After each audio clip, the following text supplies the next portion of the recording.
কিন্তু মুশকিল হচ্ছে মবটাকে আমরা এখন একরকম বৈধতা দিয়ে এটাকে লিগালাইজ করে ফেলেছি।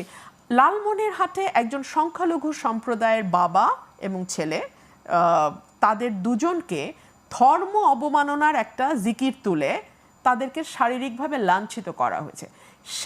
তার চেয়েও ভয়াবহ বিষয় হচ্ছে সেখানে যিনি ওসি, তিনি নাকি পরিস্থিতি শান্ত করার জন্য বলছেন মবকে বা জনতাকে, আপনাদের হৃদয়ে রক্তক্ষরণের চেয়ে আমার বেশি হয়েছে।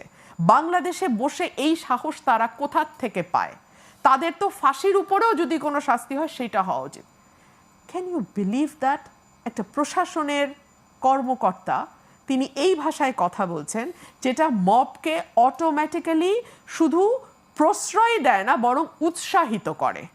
মবকে শুধু প্রশ্রয় দেয় না, সেটা যেটাই হোক, বাংলাদেশ এখন এখানে এসে দাঁড়িয়েছে, এটা হলো কথা।